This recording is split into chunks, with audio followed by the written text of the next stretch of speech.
Lockdown के बाद unlock होते ही छत्तीसगढ़ की अर्थव्यवस्था ने रफ्तार पकड़ ली है। राज्य में जीएसटी, ऑटोमोबाइल, कृषि सहित अन्य क्षेत्रों में तेजी देखी जा रही है। जीएसटी संग्रहण पिछले साल की तुलना की बात की जाए तो 22% ज्यादा बढ़ा है। 2019 में 2093 करोड़ के मुकाबले 2020 में 2549 करोड़ का जीएसटी कलेक्शन हुआ है। वहीं पर वाहनों के रजिस्ट्रेशन में भी मई की तुलना में बात की जाए तो जून में 3.5 गुना वृद्धि दर्ज की गई है। जून 2020 में जयपुर के बाद रायपुर में सबसे ज्यादा कार और बाइक की बिक्री हुई है। आरटीओ कार्यालय से मिली जानकारी के मुताबिक लॉकडाउन के दौरान अप्रैल में 891, मई में 9681, जून में 32,982 वाहनों का रजिस्ट्रेशन हुआ। राजीव गांधी किसान न्याय योजना की पहली किश्त मिलने के बाद राज्य में किसानों ने 3,000 नए ट्रैक्टर भी खरीदे और इसके साथ ही मनरेगा के तहत लोगों को रोजगार उपलब्ध कराने और वनवासियों को राहत पहुंचाने के लिए वनोपजों के संग्रहण में भी छत्तीसगढ़ देश में पहले स्थान पर है। आरबीआई ने भी अपनी रिपोर्ट में लॉकडाउन के दौरान छत्तीसगढ़ सरकार की कोशिशों की तारीफ की। तो यही जानने की कोशिश करेंगे कि छत्तीसगढ़ में अर्थव्यवस्था ने जो रफ्तार पकड़ी है वो किस आधार पर पकड़ी है, कैसे पकड़ी है। देश इस वक्त आर्थिक मंदी से गुजर रहा है और कोरोना वायरस यानी कोविड-19 के चलते पूरे देश में जहां पर आर्थिक मंदी का दौर है, माहौल है, तो वहीं पर अनलॉक के बाद छत्तीसगढ़ की अर्थव्यवस्था पूरी रफ्तार से चल पड़ी है। छत्तीसगढ़ में आपको बता दें कि मुख्यमंत्री भूपेश बघेल के नेतृत्व में जो सरकार चल रही है उसके जरिए ये जो प्रयास बताए जा रहे हैं सरकार की ओर से कि सकारात्मक प्रयास किए गए हैं। राज्य में जीएसटी की बात की जाए तो उसमें कलेक्शन ज्यादा हुआ है, 22% बढ़ा है। ऑटोमोबाइल, कृषि सहित अन्य क्षेत्रों में तेजी देखी जा रही है और राज्य में जीएसटी संग्रहण की जो विशेषकर बात हो रही है वो 22% बढ़ गया पिछले वर्ष की तुलना में। वाहनों के रजिस्ट्रेशन में मई माह की तुलना में देखा जाए तो जून के इस महीने में, जो कि पिछला ही महीना बीता है, इसमें 3.5 गुना की वृद्धि दर्ज हो जाती है। एक तरफ देश में आर्थिक मंदी है, दूसरी तरफ छत्तीसगढ़ की जो अर्थव्यवस्था है वो रफ्तार से कैसे बढ़ रही है, ये जानने की कोशिश करेंगे। क्या मायने हैं, क्या सरकार ने कदम उठाए हैं, क्या इस राज्य से कुछ और राज्य कुछ सीख सकते हैं, ये भी जानने की कोशिश करेंगे। कौन कौन से कदम उठाए जा रहे हैं, कौन से कदम उठाए जाएंगे। मनरेगा के तहत बात की जाए तो लोगों को रोजगार उपलब्ध कराने, वनवासियों को राहत पहुंचाने के लिए वनोपजों के संग्रहण में छत्तीसगढ़ देश में पहले स्थान पर आए और इस पर ज्यादा जानकारी हम हासिल करने की कोशिश करते हैं। हमारे साथ जो हमारे गेस्ट हैं वो जुड़ चुके हैं। अर्थशास्त्री हमारे साथ जुड़े हैं रविंद्र भम्मे जी और हमारे साथ अमरजीत भगत जी भी जुड़ेंगे, खाद्य मंत्री, उनका भी हम स्वागत करेंगे। रविंद्र भम्मे जी, आपका बहुत बहुत स्वागत है। Thank you madam. Ravindra ji, मैं यही जानना चाहती हूँ सबसे पहले जो ये आंकड़े सामने आए हैं इसके अनुसार अगर हम देखें तो देश की अर्थव्यवस्था अलग है, छत्तीसगढ़ की अर्थव्यवस्था के जो आंकड़े बता रहे हैं वो कुछ और कह रहे हैं। कैसे पॉसिबल है ये हम आपसे भी समझना चाहेंगे। कैसे मंदी के दौर के बाद भी, अनलॉक होने के बाद छत्तीसगढ़ की अर्थव्यवस्था पटरी पर है? जी हाँ, देखिए ये एक जो रिसेशन के बाद, लॉकडाउन के बाद जब ये थोड़ी सी लॉकडाउन में ढील दी गई है तो उसपे ये थोड़ा सा अपस्विंग आ रहा है, थोड़ा सा सुधार हो रहा है, ये रिकवरी दिख रही है। पर यदि आप जीएसटी का फिगर, यदि आप जो चर्चा हो रही थी कि छत्तीसगढ़ में काफी पिछले साल में जो जून का कलेक्शन था और इस साल का जून का कलेक्शन है उसमें जो वृद्धि हुई है, तो ये मुख्य रूप से यदि आप दो कारण यदि देखेंगे, एक तो ये कारण है कि जो है जो जीएसटी जो फाइल होता है, जो रिटर्न भी जो फाइल होता है, वो पिछले 2-3 महीनों में उनको जो मॉनिटरिंग पीरियड दिया गया था कि बाद में कर सकते हैं, तो काफी जो है ये जून में फाइल किए गए हैं, इसलिए आपको जून में एकदम से जंप दिख रहा है। एक चीज ये है और दूसरा होता है, और मैं ये भी बताना चाहूंगा कि छत्तीसगढ़ अकेला राज्य नहीं है जहां पर कि जून में ये फिगर जंप हुए हैं। ये काफी सारे राज्य हैं जिसमें आप पंजाब देख सकते हैं, मध्य प्रदेश भी है, बिहार, असम, आंध्र प्रदेश, तेलंगाना, कर्नाटका, ये सारे राज्य हैं जिनमें पिछले साल जून में जो जीएसटी कलेक्शन हुआ था और इस साल जो जीएसटी कलेक्शन हुआ है वो बढ़ा है।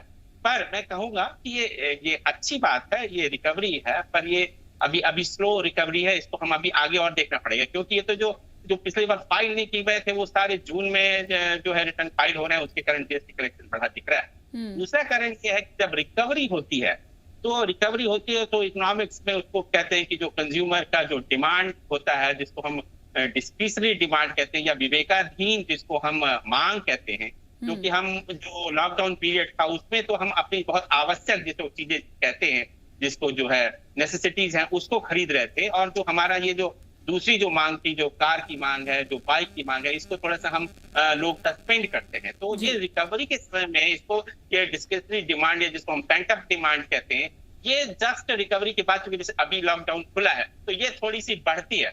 तो इस कारण भी ये फिगर बढ़ा हुआ है, क्योंकि जो सस्पेंडेड था, जो डिमांड था, वो जून में हुआ है, और उसके कारण ये हमको फिगर जीएसटी के बढ़े हुए दिख रहे हैं। पर फिर भी मैं ये कहूंगा कि ये रिकवरी अच्छी है, और जीएसटी में यदि बढ़ना और यदि ये ट्रेंड आगे भी जुलाई में और अगस्त में यदि रहता है, तो निश्चित रूप से तब हम मानेंगे कि ये जो जीएसटी, जो इकोनॉमी में सुधार हो रहा है, तब हम इसको मान सकते हैं। ठीक है, लेकिन जीएसटी कलेक्शन की जब बात करते हैं रविंद्र जी, तो उसका अर्थ यह है कि लोगों की जो पर कैपिटल इनकम है उसमें बढ़ोतरी हो रही है। पर कैपिटल इनकम अगर बढ़े, यानी कि आप डिमांड और सप्लाई के रूल को देखेंगे, डिमांड ज्यादा है तभी जो है चीजों की सप्लाई भी होती है, तभी जो प्रोड्यूस करते हैं, प्रोडक्शन जिसमें होता है वो उसी आधार पर भी होता है। यानी कि इस आधार पर देखिए तो लोगों की आय बढ़ी है, उन्होंने अपनी परचेजिंग पावर को बढ़ाया है, इसीलिए वो टैक्स भी देने को तैयार हो रहे हैं। यानी कि अगर हम एक एक व्यक्ति की बात करें, वहां पर लाभ के लिए काम किया जा रहा है, ये समझे क्या? जीएसटी बढ़ने का संबंध आय बढ़ने से बिल्कुल भी नहीं होता है। ठीक है, जीएसटी का संबंध, आय बढ़ने का संबंध तो आपका जीडीपी बढ़ने से होगा। आपकी राज्य की आय बढ़ेगी तो प्रति व्यक्ति आय बढ़ती है, उससे संबंध होगा। तो जीएसटी का कोई संबंध प्रति व्यक्ति आय बढ़ने से नहीं है।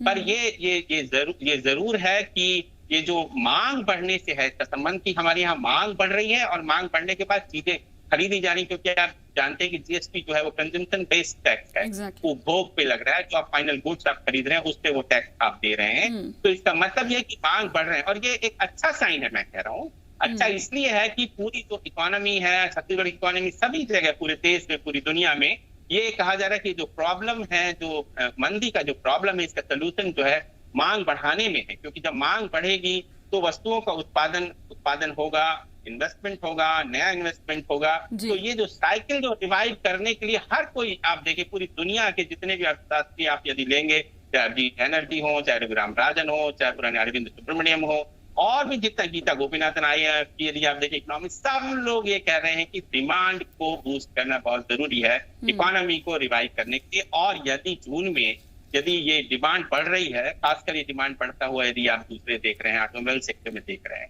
तो मैं कहूंगा कि ये रिकवरी है। But still this recovery is slow recovery, क्योंकि काफी पार्ट जो है पुराना जो फाइलिंग नहीं हुआ था रिटर्न, उसका भी हिस्से है।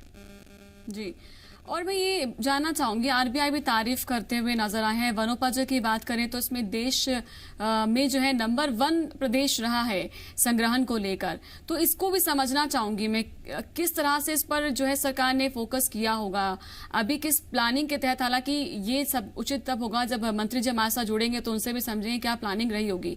लेकिन एक आप अर्थशास्त्री होने के नाते क्या देखते हैं कि प्रदेश सरकारों को या सरकारें जो है किन बातों पर ज्यादा फोकस करती है अर्थव्यवस्था को बूस्ट करने के लिए, और क्या किया जा सकता है? ये खास कर जो बात आपने जो वनोपज के बारे में कही है, तो छत्तीसगढ़ सरकार ने जो वनोपज की, जिन वस्तुओं की वनोपज की खरीदी की जाती है छत्तीसगढ़ में, उनकी संख्या बढ़ाई, और ये एक बहुत पॉजिटिव मूव है। ये बहुत अच्छा कदम है कि हम ज्यादा से ज्यादा जो वनोपज हैं उनको जो है सरकारी खरीद के दायरे में आ रहे हैं, हम उनको खरीद रहे हैं, उनका मूल्य निर्धारित कर रहे हैं। तो ये एक बहुत अच्छा है, क्योंकि जो अभी भी आप यदि देखेंगे कि जो हमारे यहाँ जो जनसंख्या, जो आदिवासियों की, हमारा आदिवासी बहुल राज्य है, हमारे यहाँ फॉरेस्ट काफी एरिया है, तो वहां पे जो उन वनोपज पे जो आधारित हैं, उनके लिए यदि इस प्रकार से यदि राज्य व्यवस्था कर रही है और वनोपज को खरीदने की कर रही है और ज्यादा से ज्यादा वस्तुओं से सम्मिलित कर रही है, तो ये एक सार्थक जो एक पॉलिसी है, एक सार्थक पहल है सरकार के माध्यम से, उनको हम एक उचित मूल्य दिला पाए और वो उनका जो वनोपज है वो उसका जो है उनको उपज भी मिले, जिससे उनकी आय भी बढ़ पाए। तो ये एक रविंद्र जी, मैं आपको इस बीच रोकना चाहूंगी। हमारे साथ अमरजीत भगत जी जुड़ चुके हैं, खाद्य मंत्री हैं छत्तीसगढ़ में। स्वागत है आपका अमरजीत जी।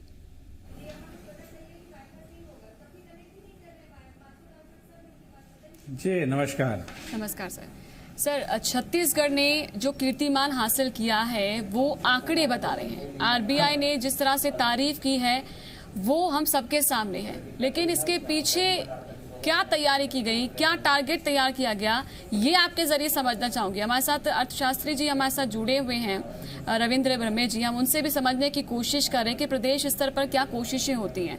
लेकिन आपसे बेहतर हमें और कोई नहीं बता सकता कि क्या सरकार ने किया कि एक तरफ आर्थिक मंदी के दौर से देश गुजर रहा है, वहीं पर छत्तीसगढ़ ऐसा राज्य निकल कर आता है जहां पर आरबीआई को भी तारीफ करनी पड़ती है कि आपने भाई वनोपज के लिए भी आप देश में नंबर 1 बन जाते हैं।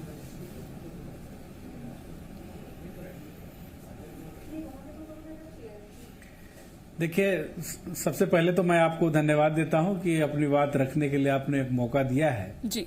छत्तीसगढ़ राज्य में, छत्तीसगढ़ के राज्य के माननीय मुख्यमंत्री भूपेश बघेल जी के नेतृत्व में यहाँ की जो अर्थव्यवस्था है वो बहुत मजबूत स्थिति में है और लॉकडाउन के बाद जो यहाँ की आर्थिक गतिविधि है छत्तीसगढ़ की अर्थव्यवस्था में तो रफ्तार पकड़ी है। उसके पीछे केवल और केवल कारण है कि यहाँ का जो आर्थिक गतिविधि है उसको स्टेप दर स्टेप बेहतरीन ढंग से उसको संचालित किया गया। सब अब फर्स्ट में देखें एग्रीकल्चर सेक्टर को, तो एग्रीकल्चर सेक्टर में तमाम विषम परिस्थितियों के बावजूद किसानों को उनके आय में बढ़ोतरी करने के लिए राज्य सरकार ने एक प्लान बना करके उसको लागू किया और जो अन्य प्रदेशों में किसान आज क्राइसिस में है, आप छत्तीसगढ़ में देखेंगे कि उनके तुलना में छत्तीसगढ़ में काफी लोग खुश हैं और उनकी आर्थिक जो व्यवस्था है वो काफी मजबूत है। जहां पर धान खरीदी में छत्तीसगढ़ सरकार के द्वारा लगभग 15,000 करोड़ सीधे उनके खाते में ट्रांसफर किया गया। वहीं राजीव गांधी किसान न्याय योजना के तहत उनको 5,700 करोड़ रुपए ट्रांसफर करने की योजना बनाई गई है। वहीं हम फॉरेस्ट्री क्षेत्र में देखेंगे लघु वनोपज का जो यहाँ पर संग्रहण हुआ है वो भी एक बेहतरीन प्लानिंग के तहत हुआ है कि जो वनांचल में रहने वाले लोग हैं जिनका पूरा वर्ष भर का उनका गुजारा उसी से चलता है, उसमें पहले से ज्यादा उनको लाभ इसलिए हुआ है कि अब पहले 15 या 16 जो वनोपज का संग्रहण होता था शासकीय दर पर, वो अब बढ़ा करके छत्तीसगढ़ की सरकार ने, भूपेश बघेल जी की सरकार ने 31 प्रजाति की जो वनोपज है उसका संग्रहण यहाँ पर करा रही है और जिसमें 104 करोड़ रुपए का उनको भुगतान हुआ है। तो हम देख सकते हैं कि जहां पर हम मैदानी क्षेत्र में किसानों के लिए अगर 15,000 करोड़ रुपए ट्रांसफर कर रहे हैं, 5,700 करोड़ उनके खाते में डालने के लिए प्लानिंग कर रहे हैं और डालना शुरू कर दिया। वन क्षेत्र में 104 करोड़ रुपए आज वहां के जो संग्राहक हैं उनके खाते में जा रहा है। तो एक अच्छी प्लानिंग है जिसके तहत हम देखेंगे कि पिछले साल के मुकाबले में इस साल जो जून में 22% का ज्यादा जीएसटी का संग्रहण हुआ। संग्रह को अब देखेंगे कि जून माह में जीएसटी जहां कलेक्शन 2,093 करोड़ रुपए था, वहीं इस वर्ष 22% की वृद्धि के साथ कलेक्शन 2,549 करोड़ रुपए का हुआ है, जिसका सीधा सीधा आप मार्केट में भी इसका असर देखने को मिलता है, जहां पर लोगों ने जो उनकी क्रय क्षमता है उसमें वृद्धि हुई है। कार और बाइक की जो बिक्री में इजाफा, ऑटोमोबाइल सेक्टर में जहां छत्तीसगढ़ में ऑटोमोबाइल इंडस्ट्री में बेहतर कारोबार हुआ है। जी। रायपुर में माह मई में जहां 7,603 बाइक बिकी थी, वहीं जून माह में यह संख्या बढ़कर 27,000 हो गई। इसी तरह हम मई माह में 1,107 कार की बिक्री किए, वहीं जून में यह संख्या बढ़ करके 2889 हो गई है। 2889 कार की बिक्री हुई है। तो एक रिकॉर्ड इसमें एक बढ़ोतरी हुई है।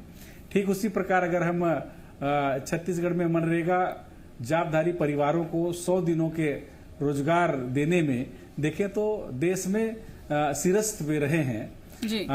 लक्ष्य के सापेक्ष में रोजगार सृजन के छत्तीसगढ़ में हम देखें तो पूरा देश में दूसरे स्थान पर हम रहे हैं। पहली तिमाही में ही 8.85 करोड़ मानव दिवस का रोजगार सृजित हुआ। वहीं पर अब तक 55,981 परिवारों को 100 दिन का रोजगार मिल चुका है। जी। देश में 100 दिनों का रोजगार हासिल करने वाले कुल परिवारों में अकेले छत्तीसगढ़ की हिस्सेदारी 41% है। तो प्रदेश में रोजगार सृजन के साल भर के लक्ष्य का लगभग 66% पूरा हो चुका है और छत्तीसगढ़ के 10 जिलों में लक्ष्य का 70% से अधिक का काम हो चुका है। हम जहां पर वनोपज के संग्रहण में देखें कि अच्छा हमारा परफॉर्मेंस रहा, वहीं पर हम पूरे देश के राष्ट्रीय स्तर पर हम देखें तो बेरोजगारी की जो दर है वो काफी कम है, छत्तीसगढ़ में हुई है। वैश्विक महामारी कोविड-19 की वजह से जहां देश में बेरोजगारी की दर में बढ़ोतरी हो रही है, वहीं छत्तीसगढ़ में बेरोजगारी की दर में उल्लेखनीय कमी दर्ज की गई है। CMIE के सर्वेक्षण में प्रदेश में बेरोजगारी की दर अप्रैल माह में 3.4%, बेरोजगारी दर 12 महीने के सबसे निचले स्तर पर है, जो कि राष्ट्रीय बेरोजगारी की दर 23.5% से काफी कम है। हमारी जो अर्थव्यवस्था का संचालन है उसका तारीफ केवल हम नहीं करते, बल्कि देश का रिजर्व बैंक भी यहाँ की जो अर्थव्यवस्था का जो बेहतर संचालन हुआ है उसका तारीफ करता है और छत्तीसगढ़ के परिप्रेक्ष्य में एक बहुत अच्छा सकारात्मक साइनिंग है और जो लोगों में जो असर पड़ा है ये छत्तीसगढ़ को बहुत आगे ले जाएगा। बिल्कुल, यही जानना हम चाहते हैं कि क्या लक्ष्य लेकर आप लोग चले, क्या टारगेट था कि किस तरह से काम करना होगा ताकि और भी राज्य सीखें। अगर वाकई में इस आधार पर आप लोग बढ़े हैं तो वो आपसे जानना चाहूंगे अमरजीत जी। लेकिन उससे पहले मैं आपके पास आऊंगी रविंद्र जी। एक चीज समझना चाहती हूँ क्योंकि आपसे, जहां पर ऑटोमोबाइल्स की बात करें वहां बढ़ोतरी हो रही है, कार्स लोग ज्यादा खरीद रहे हैं, बाइक्स लोग ज्यादा खरीद रहे हैं, यानी कि उनके पास इनकम है और इनकम है तभी वो परचेज कर रहे हैं चीजें। ऐसे में किसी भी अर्थव्यवस्था को हम ये समझे वो मजबूत तब होती है कि वहां पर व्यापार भी है, व्यापार खूब अच्छे से काम वहां पर उनका हो रहा है, यानी कि व्यापार वो चल रहे हैं। ऐसा ना हो इंडस्ट्री लग गई हो वो ठप पड़ जाए, ऐसा नहीं हो रहा। उसके लिए डिमांड भी बढ़ रही है जो वो गुड्स एंड सर्विसेज दे रहे हैं। तो एक प्रदेश के लिए सिर्फ इकोनॉमी के लेवल पर हम देखें तो क्या सिर्फ व्यापार का अच्छा होना बेहतर होता है या फिर वहां पर किसानों का बेहतर होना अच्छा होता है, या और किन किन बातों को ध्यान रखना चाहिए वो भी मैं आप समझूंगी, फिर मैं जाऊंगी अमरजीत जी के पास।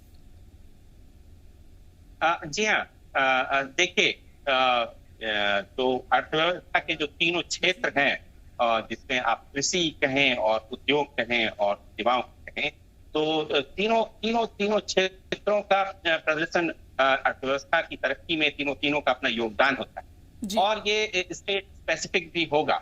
जैसे छत्तीसगढ़ में जो है जो कृषि पर जो है अन्य राज्यों की तुलना में ज्यादा जो है यहाँ का परसेंटेज भी जो कंट्रीब्यूशन है जीडीपी में ज्यादा राज्य की, और साथ ही साथ जो है यहाँ उस पे ठीक जो है, यानी कि आप डिपेंडेंट कहना चाहते हैं कि पॉपुलेशन। तीनों का ही जो है जो बहुत इंपॉर्टेंट रोल प्ले होता है। अमरजीत जी, मैं आपके पास आते हुए एक चीज समझना चाहती हूँ। आपने ये टारगेट रखा है कि शराबबंदी आपका टारगेट है कि इसको हमें किसी तरह से भी खत्म करना है, इसको लेकर आपने चुनावी वादा भी किया था। लेकिन ऐसे में किसी भी राज्य के लिए ये जरूरी होता है कि वो राजस्व वहां से इकट्ठा करने में एक बहुत महत्वपूर्ण योगदान वहां से मिल पाता है, एक अच्छा आप इनकम ले पाते हैं। तो वो करेंगे तो उसके लिए आपने क्या एक विकल्प चूज किया है कि आप अगर वो बंद करने जा रहे हैं तो वहां पर क्या विकल्प आपके लिए रहेगा? इसके अलावा गोधन जो न्याय योजना आप शुरुआत करने जा रहे हैं उसको लेकर आपकी क्या टारगेट है आगे?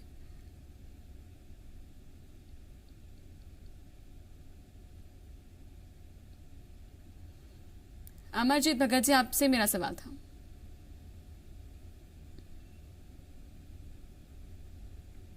सर, आप तक आवाज पहुंच रही है मेरी? शायद तो संपर्क जो है उनसे टूट गया, लेकिन हमारे साथ जुड़े अमरजीत भगत जी और हमने जाना कि किस तरह छत्तीसगढ़ को लेकर जो है पूरा टारगेट तैयार किया गया है। और हमारे साथ जुड़े, आपके लिए शुक्रिया। हमारे साथ जुड़ने के लिए रविंद्र ब्रह्मे जी हमारे साथ जुड़े, तमाम चीजों को समझाने के लिए आपका भी शुक्रिया।